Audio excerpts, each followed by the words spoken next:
Bismillahirrahmanirrahim.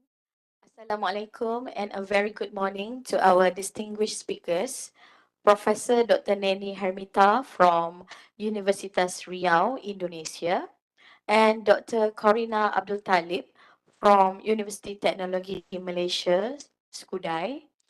A warm welcome to all our esteemed participants.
PowerPoint.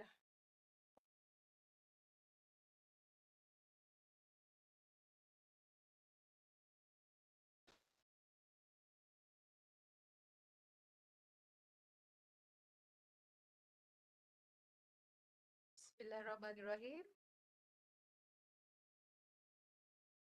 Bismillahirrahmanirrahim. Assalamualaikum warahmatullahi wabarakatuh. Okay, thank you. Uh, Dr. Chairman, Dr. Ila, for the lovely introduction. So I'm happy to be here in USM, a beautiful campus in Pulau Pinang.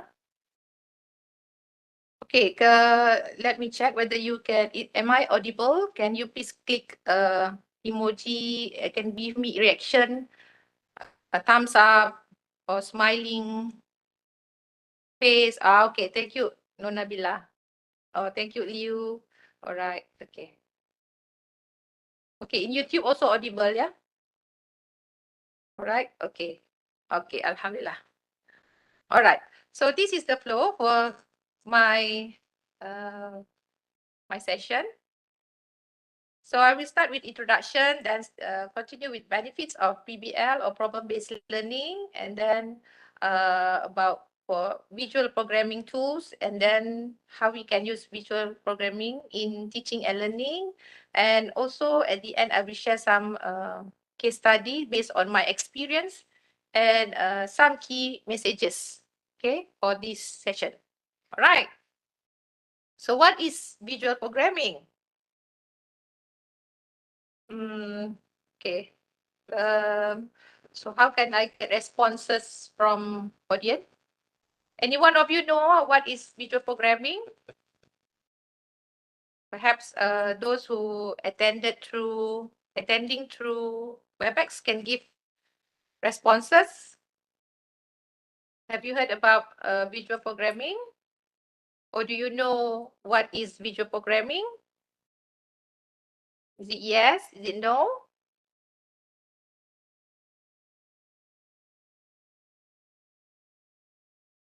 Or can I see thumbs down? If thumbs down means never heard about visual programming.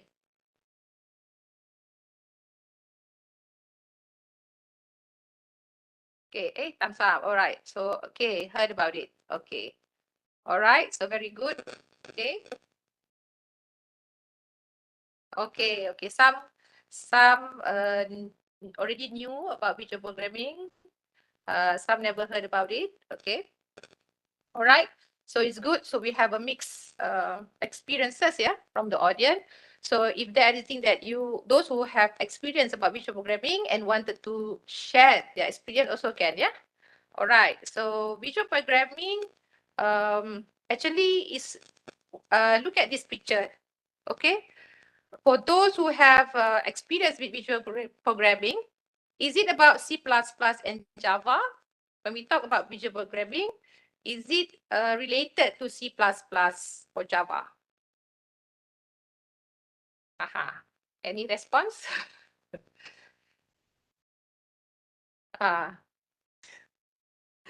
Is it a yes or no?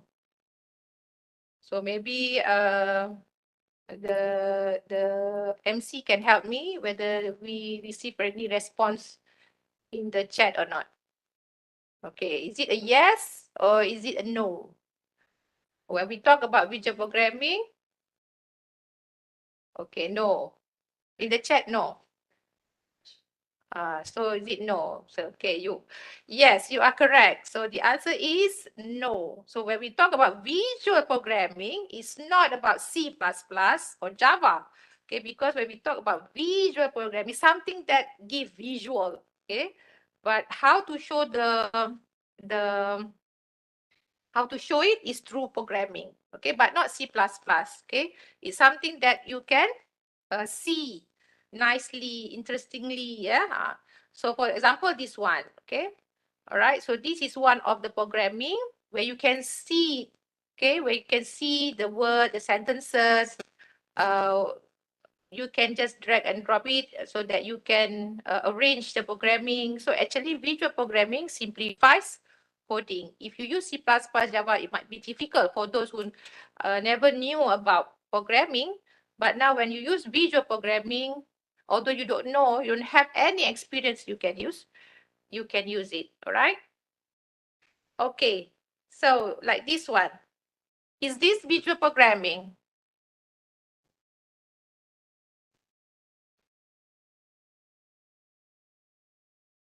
Yes or no?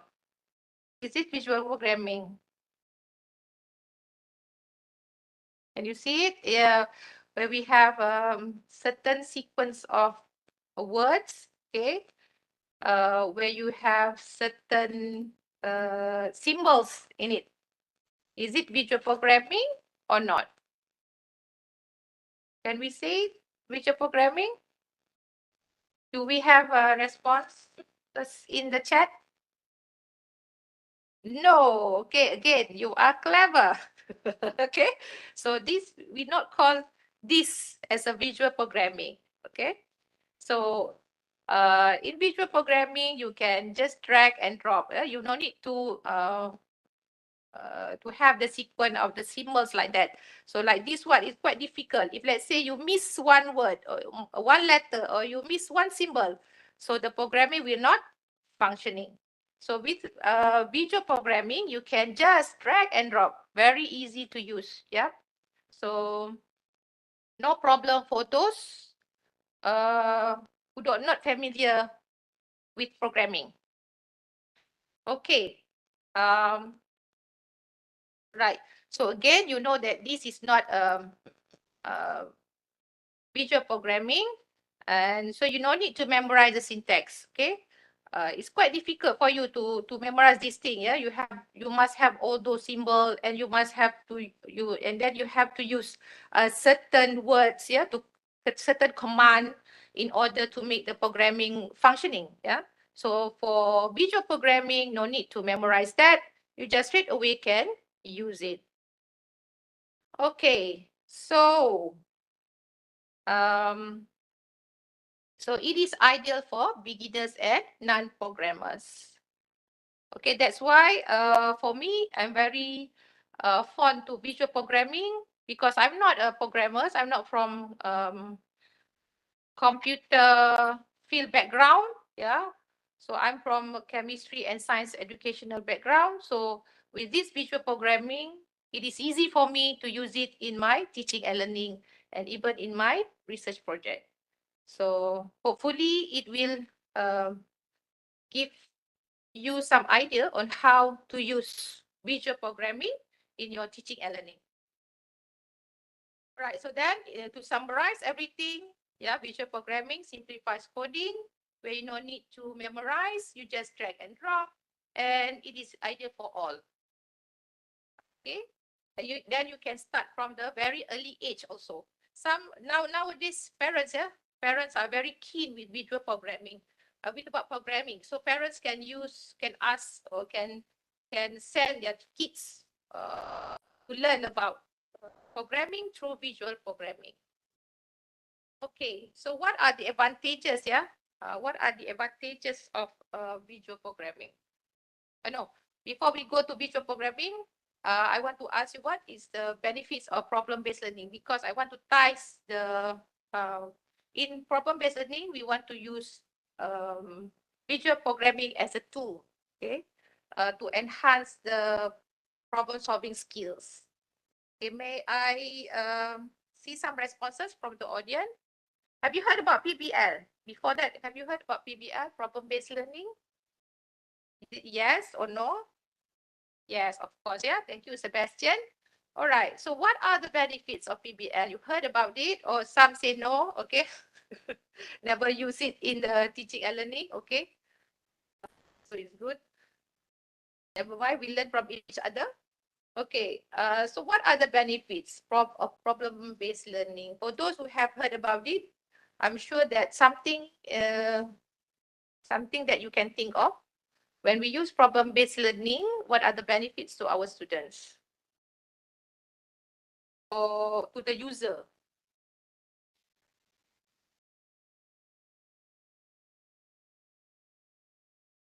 Anyone want to give response?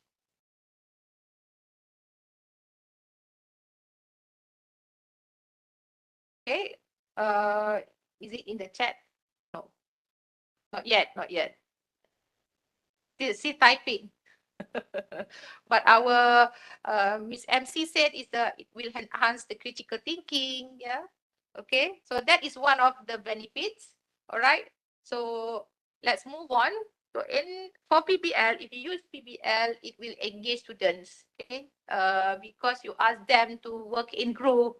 So it will promote active learning, it will promote participation from the students itself, okay? Instead of you giving everything, instead of you giving all the information, the students will construct their own knowledge through the problem that that the teacher prepare for the students. Okay, so for example, this one, right? So this we give them a problem about human body related to the heart. So the students create the program itself, the virtual programming to tell other students about the heart, yeah, how the blood flow, okay, and the students present. So this will promote active participation from the students. So the teacher just prepare the materials and the rest will conducted or will constructed by the students. All right. And then the next advantages, it will help to develop, like what Ms. MC said, it will develop critical thinking skills through problem-based learning and also analysis. So when you conduct this, of course, you can see the students discuss together, okay, on how to solve the problem. And along the way, along the process of teaching and learning, you can see the students are thinking, okay, and it will enhance the critical thinking as well, because they will need to know why they do this, why not this way, okay, how to do that, how to do this, and so on. All right. So teacher just facilitate the process and encourage, stimulate the students to continue with the discussion. And also, it will foster collaboration and teamwork among the students. Yeah, when you give the problem, they discuss it and then they want to find the solution. So they will work together, and whether it's a complex problem, there will be no problem. The student will be able to solve it. And when you when you give them tools, for example, technology tools, you can also enhance the process by asking them to use ChatGPT, okay? How to use ChatGPT. So along the way, you can integrate all the advanced technology together to make the teaching and learning run smoothly. Okay, and of course, yeah, not all, yeah, not all not all the process give you smooth thing, yeah, okay, but you have to bear in mind, yeah, some disadvantages that happens along the way when you want to use PBL. Okay, one of it is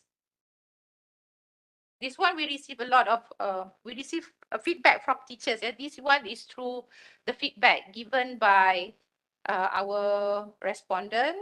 Okay, so when we use PBL, of course, it requires significant time and effort to plan and implement it effectively. Okay, so you have to get to know your class, your students, yeah, their ability, the time given to you, all right, so that you can plan and make sure that it will completed within the time frame. All right, so this should be prepared earlier before you implement this method. All right. Okay, and then okay, some might be challenging for students who prefer traditional, yeah, or teacher-centered, yeah. We know that some of our students, this one is the exam-oriented one, yeah, where they really rely on the teacher to give the information, so they don't trust their peers, okay. Sometimes it's quite challenging. So what you can do is, when the student present their work, the teacher can chip it and explain and correct any errors during the presentation. So this will make the concept stronger and student can involve in this discussion, all right? So this is one of the challenging, yeah? So the student don't trust their friends, okay? The information given by their friends. So teacher will help during the process, okay? Because we want them to be active.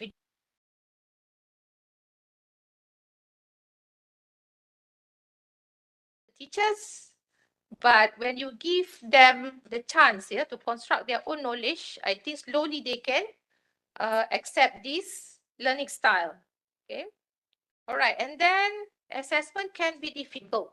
Okay, as there are multiple possible solutions and no definitive right or wrong answers. Okay, when you do the PBL, it depends on how creative the students solve the problem. So there will be no one correct way to solve it. So, and then one more thing, you want to encourage the students to solve that problem so that they can develop their problem solving skills. So you need to give them freedom to find the possible solution. So that is why sometimes the assessment might be difficult, okay? Where you don't need where you know that because there is no right or wrong answers compared to paper and pencil tests like MCQ and so on. So this one depends on teachers again, okay? How creative you are when you want to assess your student. So perhaps you can use rubrics, okay? Or maybe you can use at the end of the activity, okay, you can give them quizzes, okay? So this is what you can do to overcome this disadvantage, right? Okay, so this is one of the session where I conducted, okay? So the student really engage with their laptop, okay? They don't know, they don't bother the teacher, okay? So they just concentrate trying to find the solution to the given problem. Okay, so I would like to share my experience through visual programming. So how I use visual programming so that student can enhance their computer thinking abilities and also develop their problem solving skills. Okay, one of it is I named this product as Christopia Challenge, okay, where we conduct experiment through coding. So maybe this is first time for you, okay? So actually we can do experiment through coding, right? So this is one example based on my project. So this is some of the award that we received from NALI 2020, where we received gold award for this project.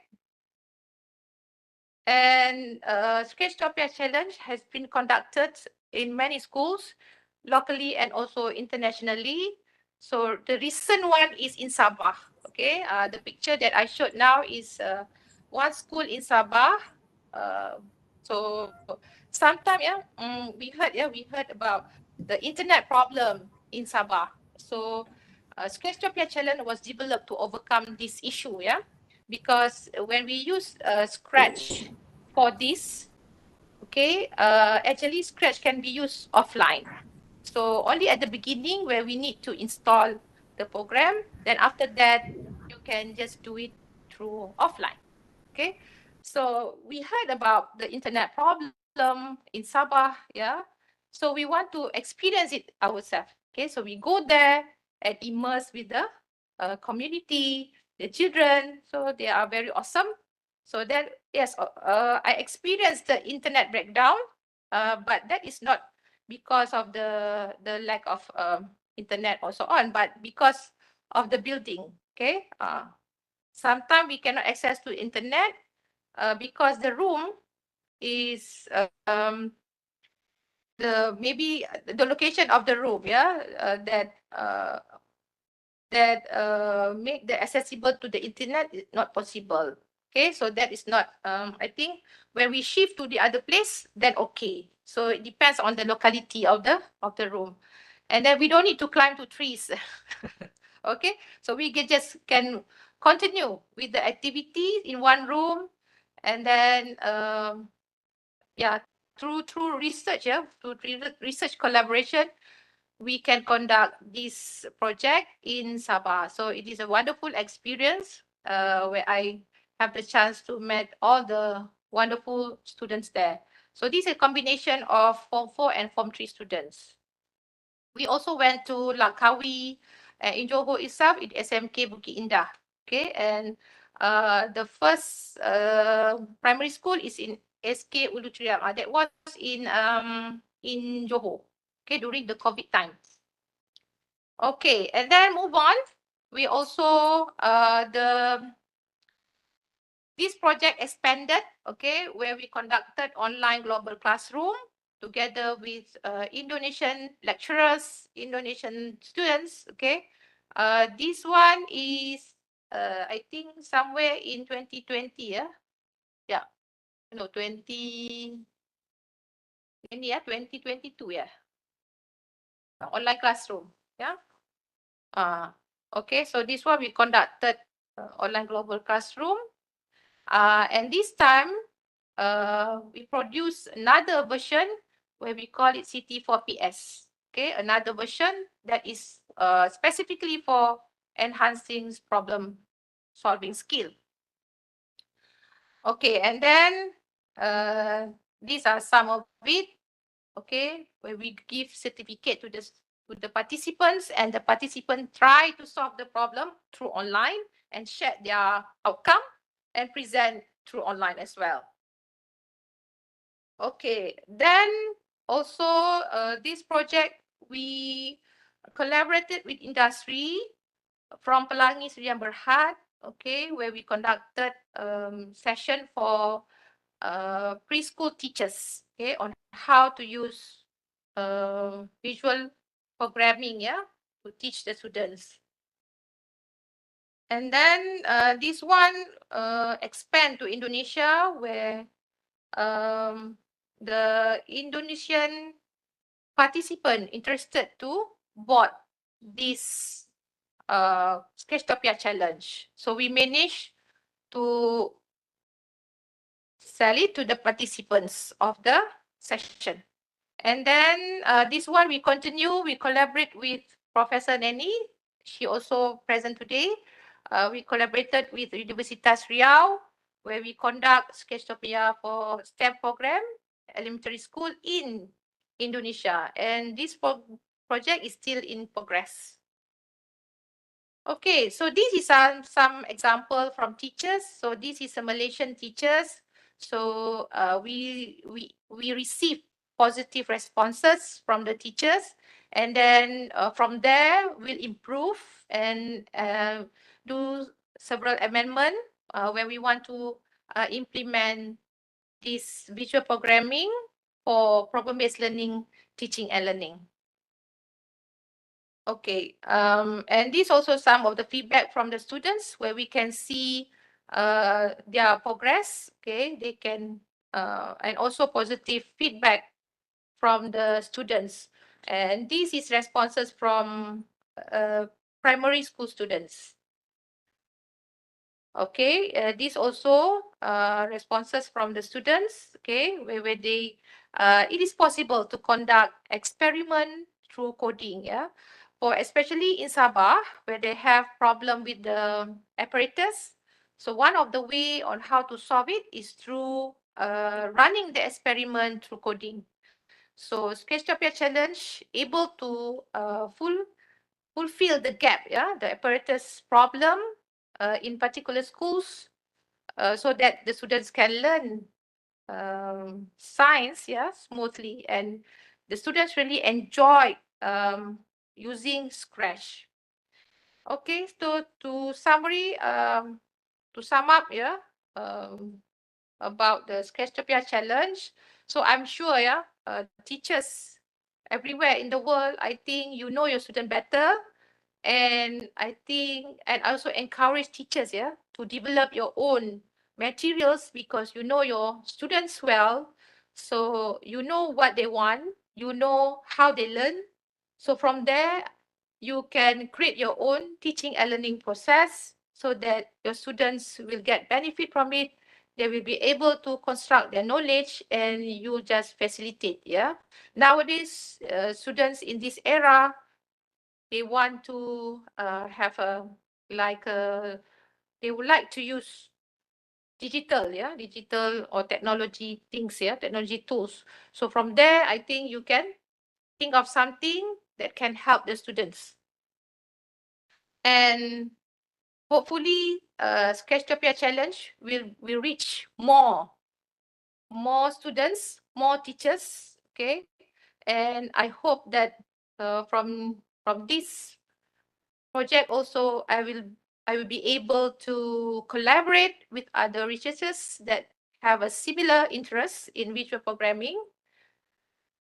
Okay, and these are the benefit that you get when you conduct problem-based learning through visual programming.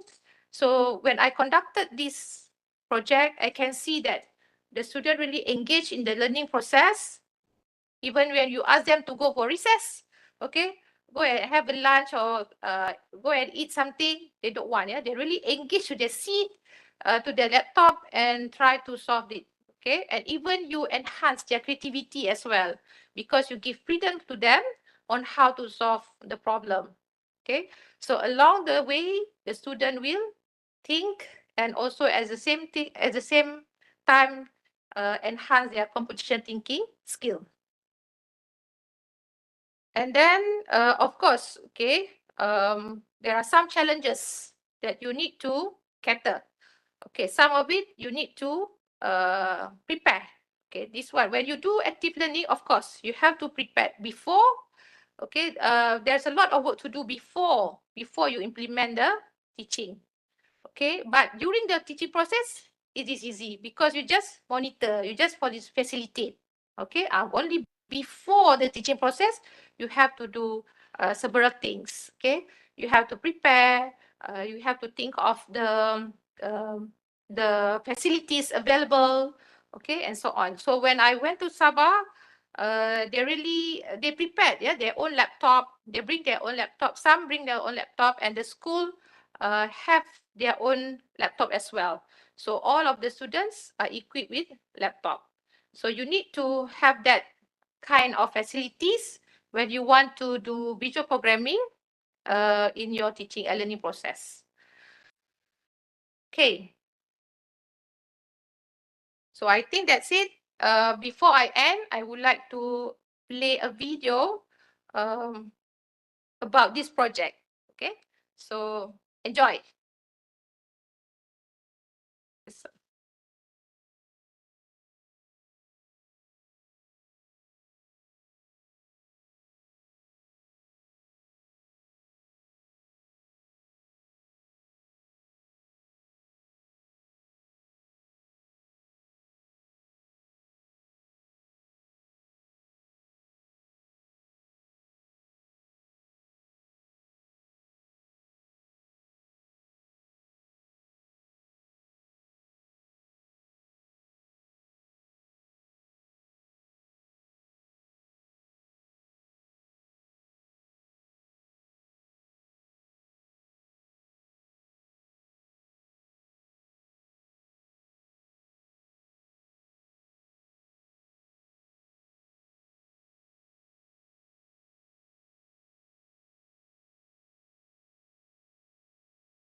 Okay, with that, thank you. And I open for any sharing, okay, or any questions. Thank you. Thank you, Dr. Corrienna Abdul Talib, for an enlightening presentation and for sharing your valuable insights on PBL and visual programming. Okay, your wealth of knowledge and experience has truly enriched our understanding. So let's express our gratitude with a virtual round of applause for Dr. Corrienna. Okay, can you get?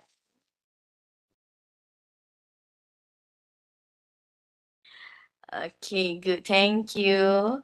Okay, as Dr. Corrienna concludes this insightful presentation, we now have the opportunity for an engaging question and answer session. I encourage all participants, both online and here at the School of Educational Studies, to actively participate.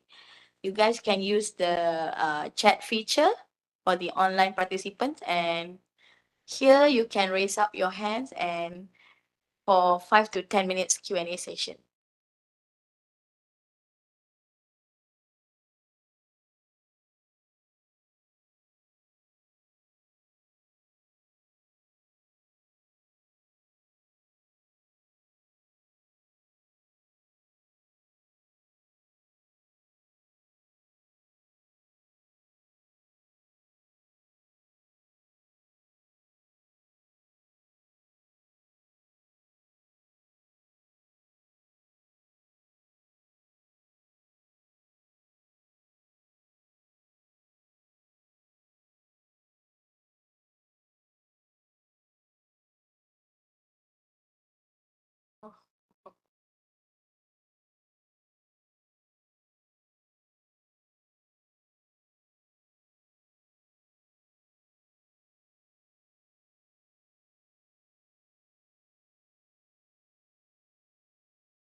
Okay, never mind.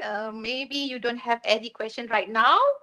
Maybe afterwards, if let's say in the future you have question, yeah, that need help from me or need consultation from me, you may also contact me through corina@utm.my.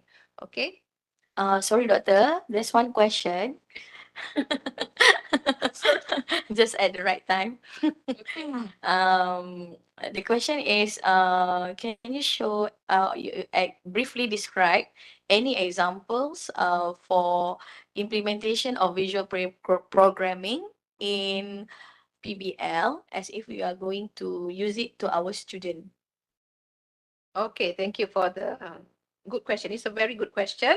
So yeah, I forgot to include that on how we can use VPL in our teaching and learning process. So one of the example that I showed to you just now is in science subject. Okay, where you want them to conduct experiment in science.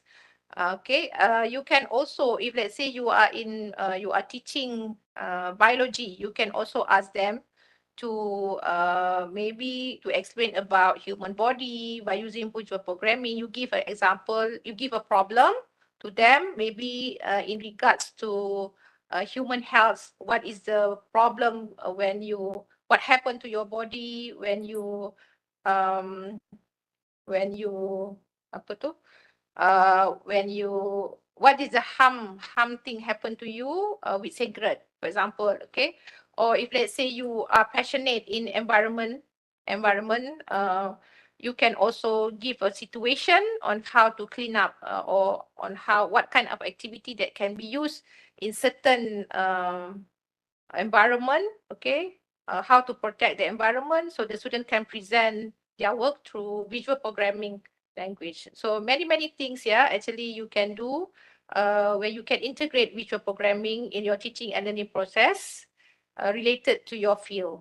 Okay, even mathematics also you can use visual programming to make your teaching and learning fun, yeah, and engaging. Where you give something, for example, you give a problem question in mathematics, you ask them to explain by using visual programming.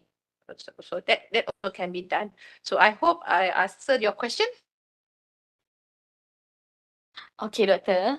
Thank you for the answer. So, next question is, last minute do it. Last minute have two question, huh? Okay. Okay. How is visual programming coding is different compared to the text-based coding programming, and which one is better? Okay, so this also a very good question and challenging also. Yeah. Okay, so visual programming can be used for anybody, non-programmer, programmer also can use it. But if let's say when you use Python, when you use C++, when you want to use Java, you have to be expert in programming. You have to learn computer science. okay, compared to visual programming where you just drag and drop. Because and you, if you, let's say you use Scratch, you just use the command there. If let's say for motion, you drag and drop the motion command. If you want to change the outlook or the sprite, okay, the object in that particular visual programming, you just drag drop the costume. Okay, so it will switch to another costume. So it's very easy to use visual programming, and it's very colorful. Students really love it. And you can also drag and drop. You can also add music. Um, what else? You can also add your voice. Okay. So, but if you use a programming things, it everything depends on you how you program the syntax. Yeah. In the programming. All right. So I hope also that answer your question. Thank you, Dr. Corrienna, for very interesting topic, and hopefully later more will explore the visual programming in their teaching, of course. Okay. Okay, thank you, Doctor. Just one question. Okay, another question. Okay, please. Okay.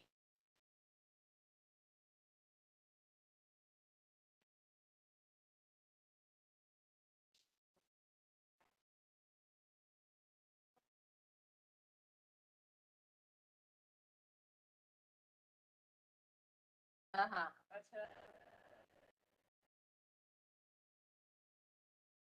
Okay. Okay. You want to know the PBL? Okay. Okay. All right. So let me just explain it verbally. Okay. So in this project, in the one that I conducted in Sabah recently, we give a problem, let's say on water pollution. So we give a scenario on how to test the pollution of the water. So there is water sources from factory, from river, and also from household. Okay, house waste. Okay. And then we want them to how to determine on how we can determine the pollution in that particular water by using certain indicator. So in this project, we ask them to use methylene blue to test the uh, acidic or alkalinity of the water. So they explain through visual programming on how they use methylene blue to determine the level of water pollution. So they create the changing of the water color from blue to colorless by using visual programming. Mm. Okay, so I hope it's clear now. Okay. Okay, thank you to the participants, and of course to the Dr. Corrienna Abdul Talib. Hopefully everyone understand on how to implement visual programming in PBL after this. Okay, there's an yeah, one thing for international and local participant, make sure you register your attendance through link provided later, and e-cert will be given through respective email after this. All right. Now, without further delay, we are excited to learn more from our next speaker, Professor Dr. Neni Hermita from Universitas Riau, UNRI, Indonesia. Professor Neni Hermita is an amazing young professor with expertise in elementary education. Her impactful contributions extend beyond academia as she is actively engaged in giving talks, delivering speech, and participating in community work across various disciplines.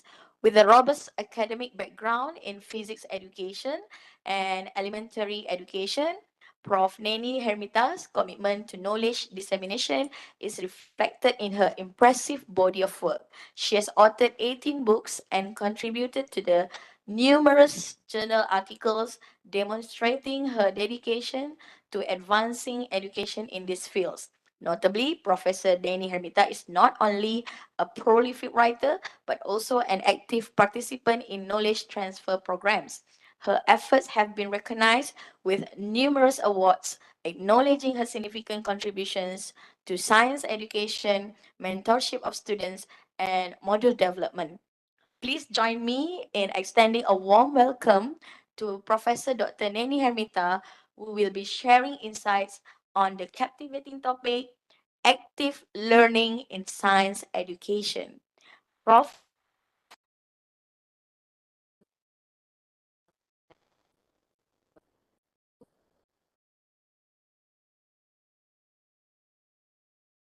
Thank you, Dr. Jahan and team, for invite me in this session, International Sharing Knowledge Program in University Science Malaysia.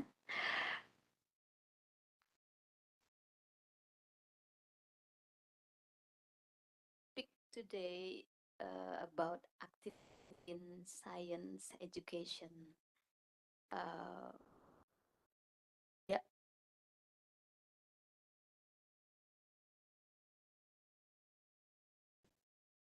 okay. The presentation from Dr. Corey about GBL and Scratch uh, is one type or one method from active learning in science education. Uh, for our discussion today, uh, please you type or comment in chat box if I ask you about the presentation. Why active learning important for our discuss today? Active learning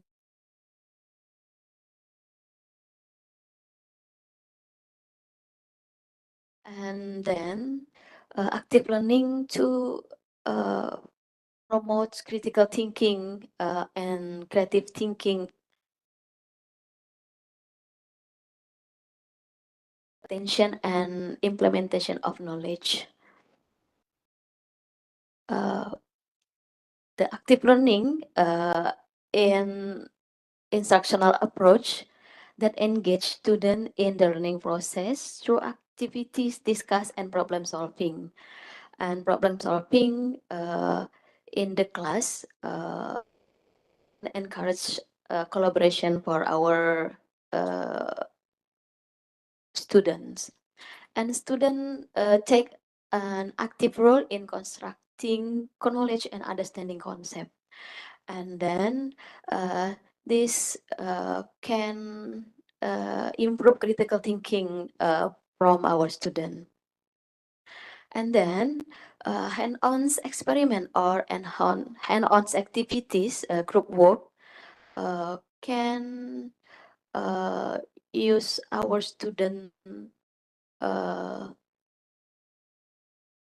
uh, enhance retention and application and in our class.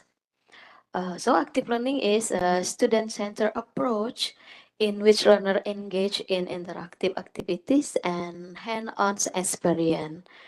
And this approach uh, promotes critical thinking, problem solving, and collaboration in our class. This is uh, traditional method and active learning method. In traditional method, limited student engagement and interaction. And then active learning promotes student-centered instruction. This encourages collaboration and participation. And then traditional methods, priority content delivery and memorization from our student. And active learning focus on understanding and application in our class. Uh, in this slide, uh, characteristic of active learning. For this picture, we can see the student or the student use the tools or experiment in the class. This is one one characteristic of active learning in our class. Uh, we call experience. In the experience, our student doing and observing related to learning material in class. And then this is characteristic active learning interaction. Uh, which one characteristic interaction? The process of changing idea between two or more people. And then communication. Nah, in active learning, communication is the process of conveying ideas, thoughts, or feeling by someone to another person. And the last character of active learning is what else? Reflection. And in active learning, reflection is important because the process of thinking about the meaning of the learning experience both relate to the material study and learning experience. Uh, the reflection can be triggered by asking, what did I learn today? What is the application of what I'm learning? What learning experience were interesting, and what else can I learn? This is characteristic uh, from active learning reflection. Characteristic very important from active learning is reflection. Uh, our for the characteristic experience, interaction, communication, and reflection. This is characteristic from active learning. The characteristic active learning can our found in several methods such as VBL and Scratch uh, and etc. For benefit of active learning, the second one, improve retention. Active learning enhance knowledge retention by allowing students to actively process information instead of being passive recipient. And second one, enhance problem solving and increase in judgment. This is benefit of active learning. Enhance problem solving. Through active learning, students develop critical thinking and problem solving skill, preparing them for real world challenges. And active learning methods such as group discussion and hand-on activities foster student engagement and participation. This is several benefits from active learning. An example of active learning strategies in science education, uh, we can use think, pair, share, problem-based learning, role-playing. In the think, pair, share, students think individually, pair up with a partner, and share their thoughts, encourage active participant and knowledge sharing. this method or these strategies in line with characteristic from active learning before. And then problem solving in PBL, student presenting with real world scientific problem and challenging them to find solution, encourage critical thinking and application to scientific knowledge. And role playing, a student take on different roles and simulate scenarios, deepening their understanding and concept and developing empathy. This is example of active learning strategies. And interactive demonstration is sample from active learning behind hand-on experiment and science debate. Science debate, organized debate on scientific controversies or technical dilemmas, encourage students to research, argue, and defend their position based on scientific evidence. And from hand-on experiment, student conducting experiment and laboratory work allows to actively engage with scientific principles. They can observe, measure, and analyze data, reinforcing their understanding and scientific concept. This is strategies for active learning we can use in our class. And scientific journal club to active learning strategies have students analyze and present research article or scientific papers to the class, fostering critical evaluation and scientific literature. And STEM challenges and competition.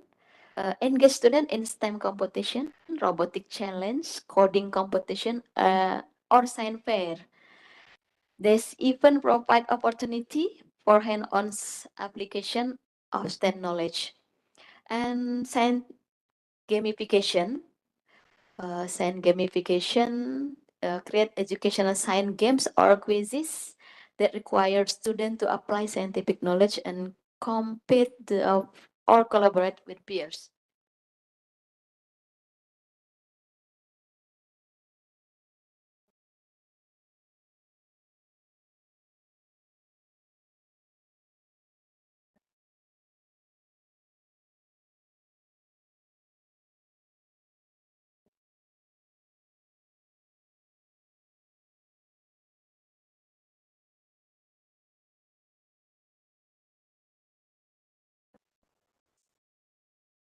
Sorry.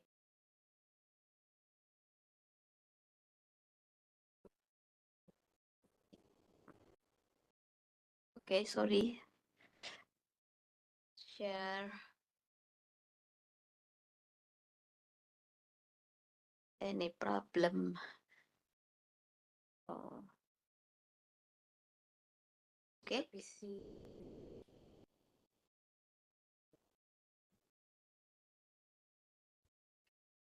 Sorry, there's a technical problem.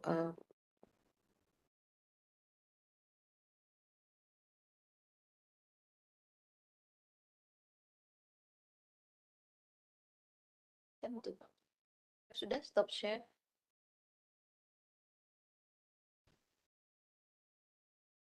YouTube agak lambat. Sebut dia. Hah? Ada? Okay. Kan YouTube tu agak lambat. Bukan. Webback ada. Okay, webback ada. Okay. Oh, so Okay, sorry. Any problem about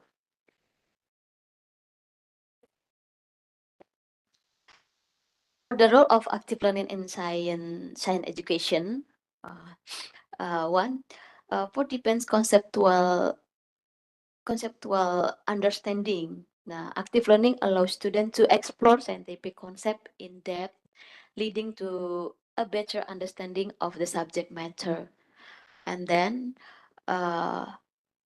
fosters critical thinking, and engaging in active learning activities challenge students to analyze, evaluate, and apply scientific information, fostering critical thinking skills.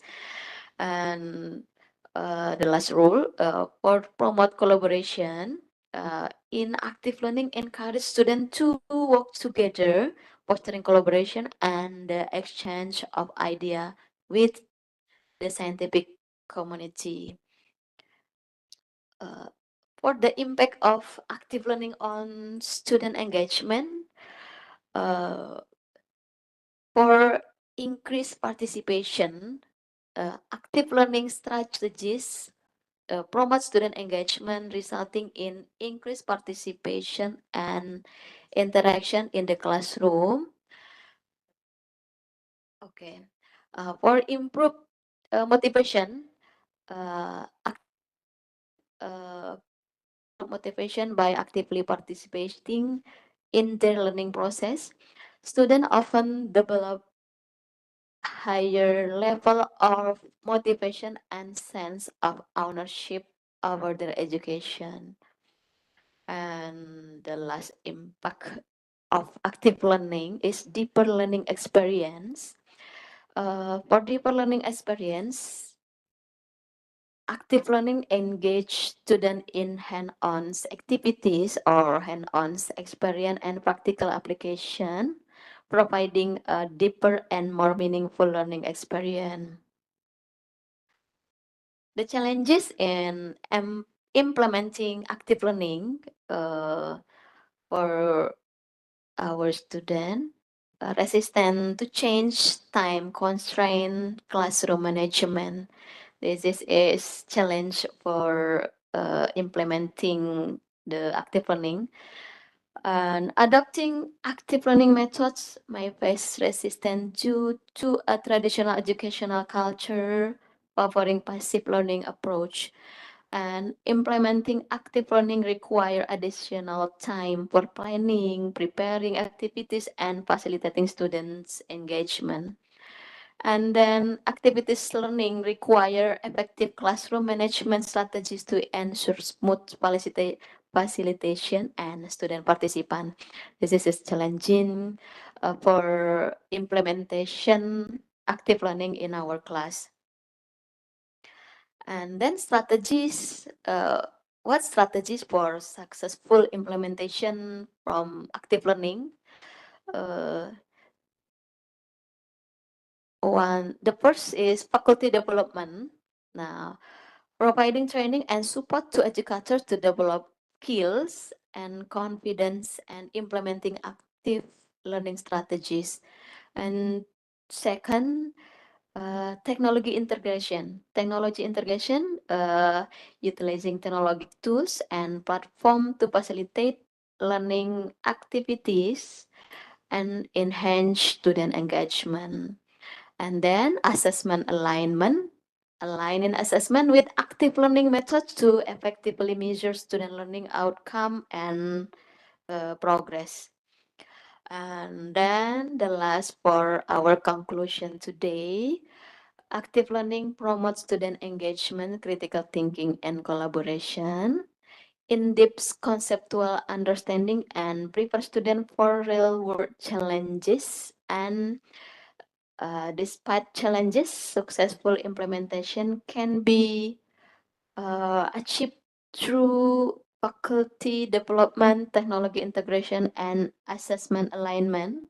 And the characteristic of active learning is experience, interaction, communication, and reflection.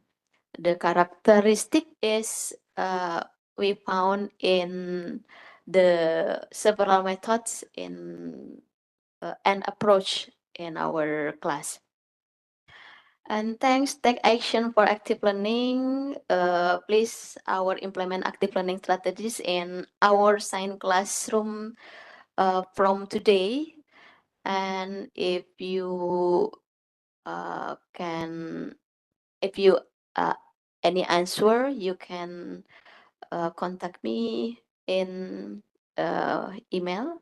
This is my email, Neni Hermita at lecturer.unri.ic.id. Thank you. Assalamualaikum warahmatullahi wabarakatuh. Waalaikumsalam warahmatullahi wabarakatuh. Thank you, Prof, for an enlightening presentation and for sharing your valuable insights on active learning. Your wealth of knowledge and experience has truly enriched our understanding. Let's express our gratitude with a virtual round of applause for Professor Dr. Neni Hermita. Thank you. All right, thank you for that. As Professor Dr. Neni conclude this insightful presentation, we now have the opportunity for an engaging question and answer session.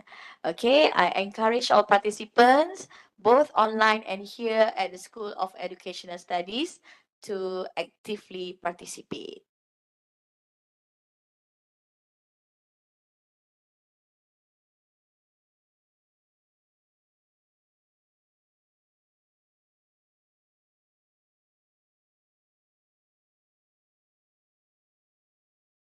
If if you guys have question, please ask. And for the online participant, please use the chat features. Assalamualaikum, Prof. Waalaikumsalam. I believe that active learning and student-centered learning is has a strong relation, right? But as we know that teacher or educator, when they enter classroom, they have to deliver the basic concept of science, which means that that is a teacher-centered learning. So how many percent actually we can say that the class is an active learning? So how can you share your experience? How an educator can plan their teaching and learning, how they can encourage students to study by themselves before enter the class, because we know that when we want to do active learning, so the student must prepare first themselves, right? Mhm. Thank you. Thank you, Doctor. For active learning in my class, usually the student very uh, motivated for they enter the class, and if I traditional class, I use a traditional class. The student usually uh, lebih banyak diam itu apa? Yeah, not remain quiet and not active in the class, and uh, different, yeah, different to class my implementation, and I, yeah, 100% is active learning is very good in our implementation. Thank you.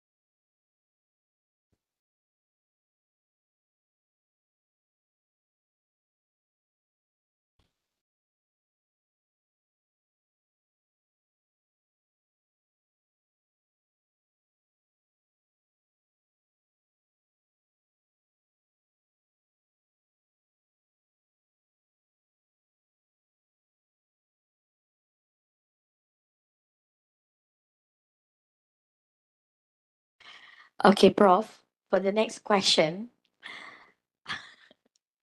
to ensure active learning can take place, it takes two tangos, right? Right. I mean, teacher and the students must cooperate so that they can make the lesson successful, right?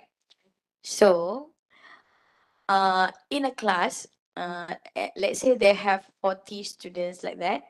Okay. how to make sure for a teacher, how to ensure that the active learning can involve everyone in the lesson. But because some of the students, they love to remain at their place. Sometimes they didn't want to take part in cooperation. I mean, work group in group, right? So how to ensure that everyone can play their roles and uh, remain active in the lesson?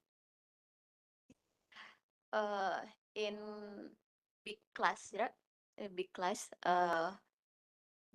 or small class, teacher must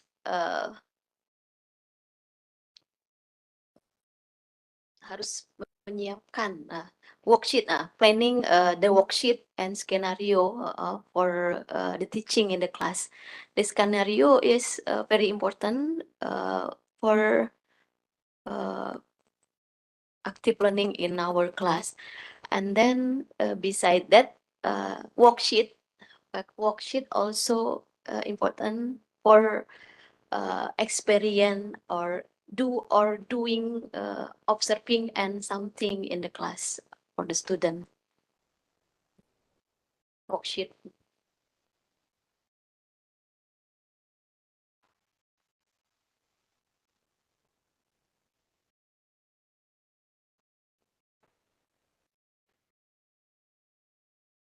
How to assess. How to assess. For the assess active learning in our class, we can use a rubric in the class.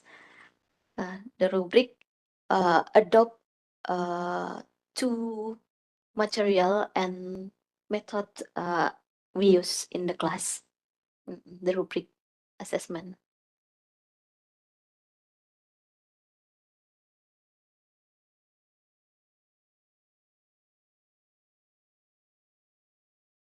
Prof, sorry, can you suggest any pedagogy that is associated with active learning? What?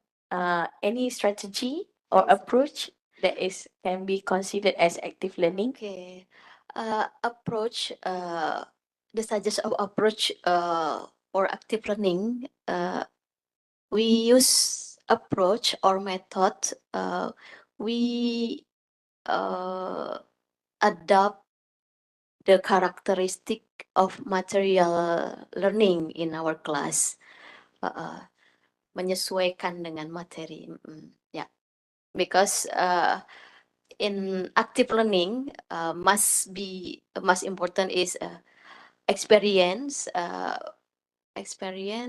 interaction, communication, and reflection.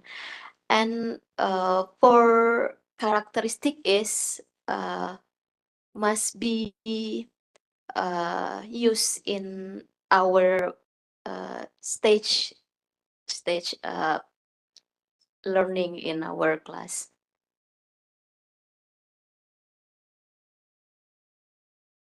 Okay, thank you, Prof. Thank you.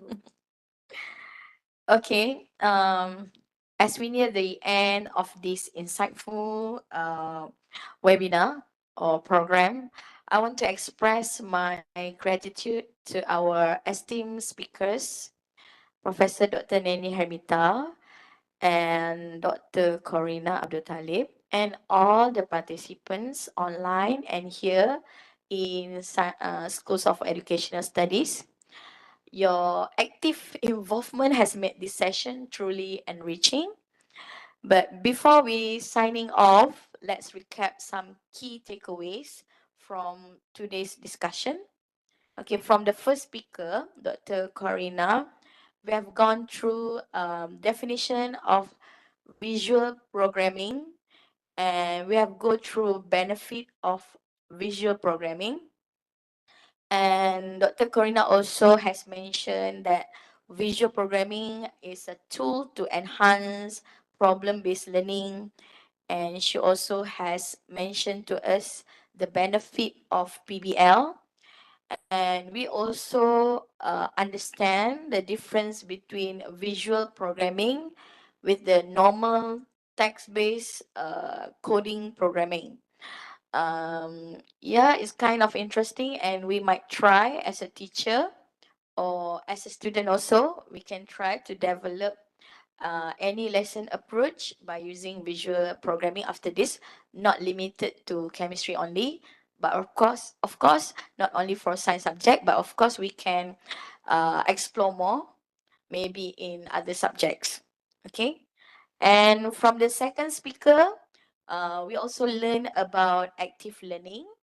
Okay, we learn how to create for a teacher how to plan an active learning and characteristic of active learning.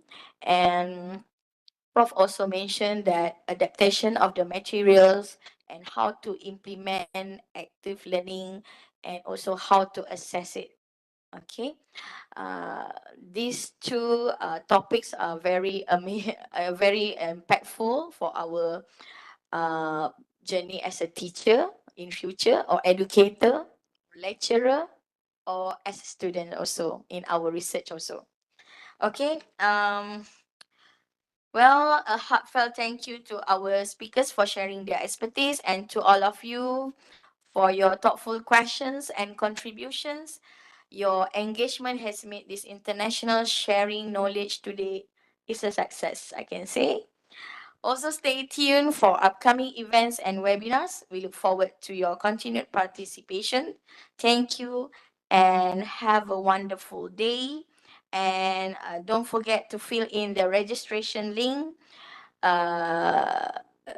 which is already shared in the group chat. Oh, I mean, the WebEx chat and YouTube chat. Okay. So please fill in before 11:30 a.m. Okay. Thank you so much, and that's all from us. See you soon in the next program.